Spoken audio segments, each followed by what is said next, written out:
The next guy loves exactly what he does.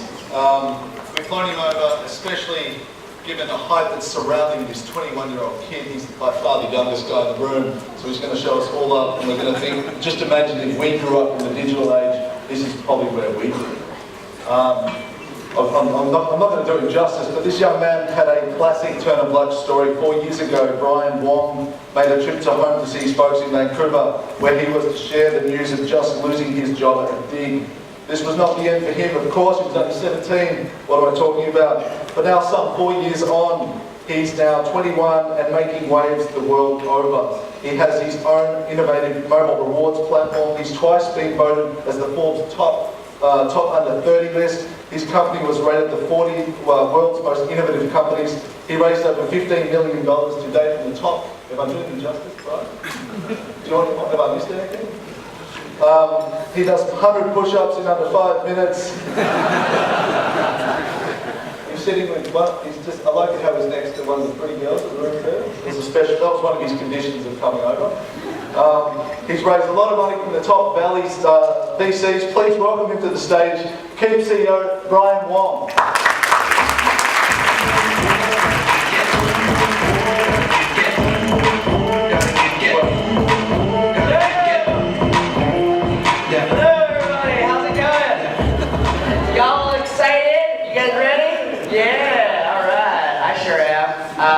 Super stoked to be here in Shanghai. I'm actually very excited because when Jen told me about this event, she warned me about the sheer number of white dudes that would be in the room, and the proportion is certainly now I realize the crowd here. Very excited. But yes, I'm going to today be talking about keep getting lucky. Now, what is that going to entail? Luck, I know to many people, has different definitions, but in my case, I'm going to take a different approach today, and it's going to be fun, because this is actually one of the first times I'm going to try to combine sort of looking at how luck has been a characteristic of how I built my company, and also how the company operates, and also in my life as well. So really, in each one of the things that I will share, there's 8 points. This is the only country where saying 8 is not like a guy being lazy, not doing 10 and not doing 5, but like 8 is like, it's a significant number. And I was like, all right, let's do 8 things of how luck has played into my personal development and also in the development of our business. So let's get started. So you're probably wondering why there's a 12-year-old Asian kid talking about mobile rewards today. Now, I'm lucky because every other Asian dude here does look like he's 12, so we got good genes, so it works out. But I was born and raised in Vancouver, and this screenshot here is a very big indicator of my childhood. So how many of you in this room recognize this screenshot? Put up your hand. Oh yeah! Yeah, you guys are awesome! So this is Counter-Strike, which is a first-person shooter game. I was a fan of the Counter-Strike Source version, because at the age that I was able to start playing these games, that's the version that was popular. So those of you who are like, oh, he's not original. Anyways, gaming was a huge part of my youth, and I spent a lot of time trying to stay at the top of the servers. And actually blew a lot of that time, but realized that school was really boring to me, and it was kind of an impediment. And over elementary school and high school, I ended up skipping about 4 grades. So I skipped grades 2, 7, 9, and 11, and I ended up going to college at the age of 14. So the University of British Columbia in Vancouver.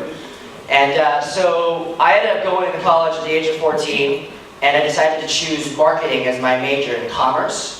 And I studied that up until, for 4 years.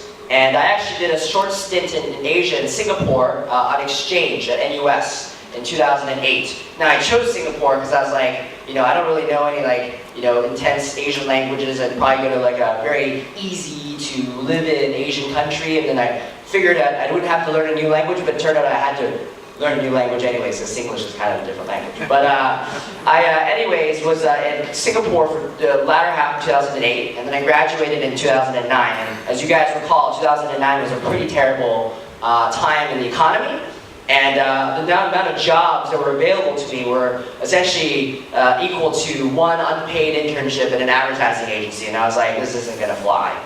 And then I ended up going down to the Valley. I had never been to Silicon Valley or San Francisco or California for this matter. And I decided I wanted to go and spend some time down there.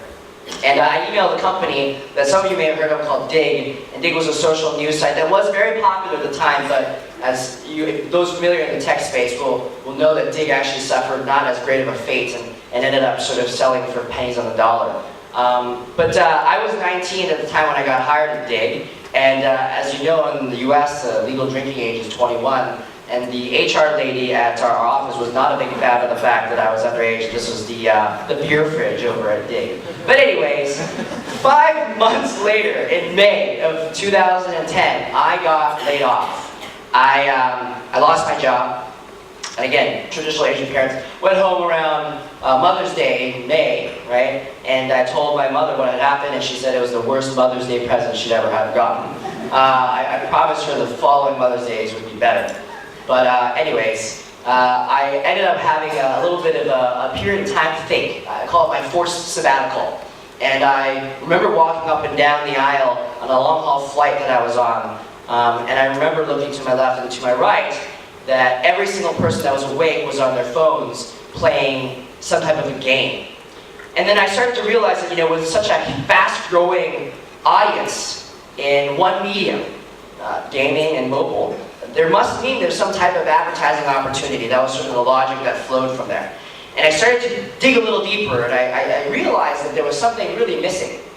And that the advertising that was existing on these devices were like this. You guys have probably seen this before. It's terrible.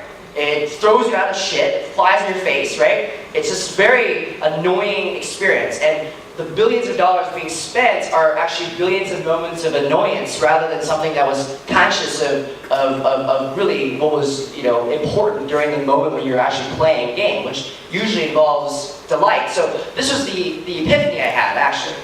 So I realized that every single game in the world actually has one thing in common, and that's this achievement moment, right? You can level up, get a high score, it's like an E moment, right? You're like really happy.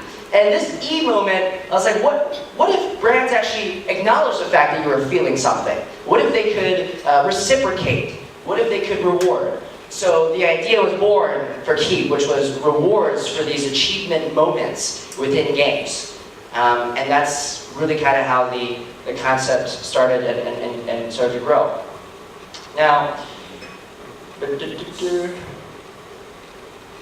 moving up. So here's some of the traction we've had to date. We've now raised about $15 million in total capital, and these are some interesting stats. We're now active in 10 countries as rewards, so 10 countries have rewards going through. People are redeeming these rewards in 10 countries. About 330 million of these moments of achievement we're seeing in our network now every month, and there's about 1,000 apps in our network now. So the idea was not make any new games or apps, but to leverage the ones that people were playing already. And about 250 million rewards have now been served, and about 8 per second. And as mentioned as well, we were named to the top 50 for Fast Company's most innovative list, and we beat Microsoft. Yeah.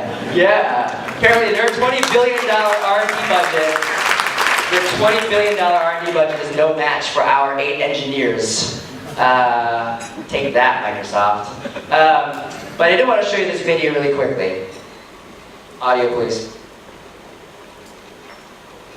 Something I really truly wanted to do since the beginning here at Kiip.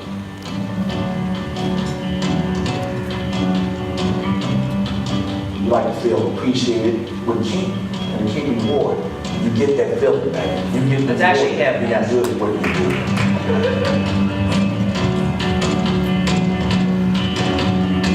Kiip allowed us to create a stream of revenue that's based entirely on rewarding the player. These achievement moments, or these moments that are already rewarding, and it's ratcheted that up. These everyday victories, these moments, they're everywhere. We wanted to reward everyday life, and Kiip finally enables us to do just that. All right, I want to show that video just to show the evolution of the. I wanted to show this video just to show the evolution of the idea. So as you kind of can see there with the lady that was running and the rewards outside and location and stuff like that, basically we kind of took the most logical steps forward and realized that gaming was really just the beginning and that achievement moments could exist in really any type of app. Like fitness, you could log a run, count your calories, and wouldn't it be cool you could get a Gatorade or a Propel in that case and go from there. But this is just one of those cool things I wanted to show, just a snapshot of kind of really the volume of these moments. Just to show this in a visual sense is very profound, just to realize that these things are already happening. For us, it's always been about tapping into whatever has already been happening. So, leads me to the 1 of 8, and we're going to get through these very quickly, and they'll be fun. So, in terms of luck, and really increasing the probability of luck happening, or things that work towards your favor. You know, we realized for the company that we needed to tap into existing patterns of moments. So essentially things that were already happening. So I talked about the gaming activity, just seeing things around you. That was really the observation that I had, just being in the subway and realizing that these people are already going to load their games and their apps, and they're going to already be in those moments. So just tapping into that was a key thing for us. Now I have McDonald's in the background, because McDonald's is actually doing this. It's not new. Brands already know how to do this. So McDonald's, for example, at night, when you're inebriated, always happens to be open within walking distance. I mean, how's that happen, right? Because clearly they know people are craving those juicy fries when they're drunk. But yeah, tapping existing patterns and moments is always really important. And that's kind of how we got the inspiration to evolving the idea for Kiip beyond games, where we knew that the moments of achievement were happening in games, but we noticed that there was also this very fast-growing trend of the quantified self, and people trying to, see how healthy they were, or how unhealthy they were, rather. And so this was how we launched our fitness channel as well. But I think the coolest part is just how predominant these moments are. And here's a shout out to the rodeo guys. I mean, if you don't recognize this moment, you should probably leave the room. But this just shows you the significance of this existing behavior, that if this is so universal, this moment is indeed everywhere. And again, to show it again, these moments are happening around us, whether or not we can help it. We also have a lot of fun looking at unique data.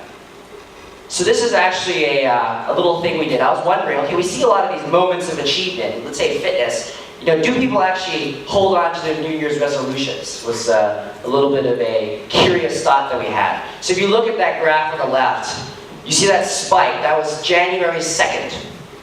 So people were actually, down these apps, use them, we'll be all healthy and stuff. And you actually see a delta of an increase after that in total time, and just people actually using. So we actually figured that there was a good percentage of people actually continuing to maintain their New Year's resolutions. By the way, that all fell off a cliff at the end of January. So it was good for about a month, and then whatever.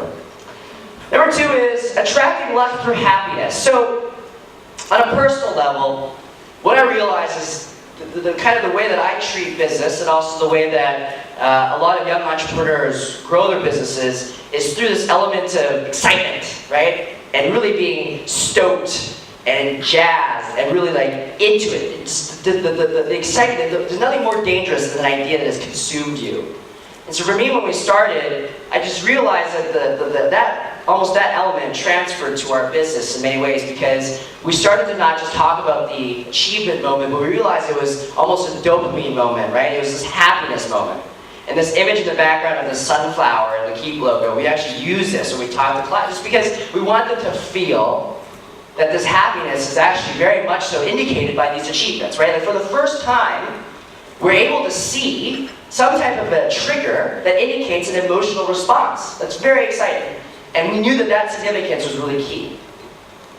We also get to see how this maps out around the day. And so just knowing happiness and knowing these emotional responses, you'll see that this is mapped over a 24-hour period. The peak is right at lunchtime, because of course at lunch everybody's dicking off and playing games, right? So it just makes sense. So there's this whole element of, it just makes sense when you see this data around the happiness moments that truly exist here, and really providing those moments of delight. And we also decided to do it by state in the US, and sorry to do China, because there were no rewards in China.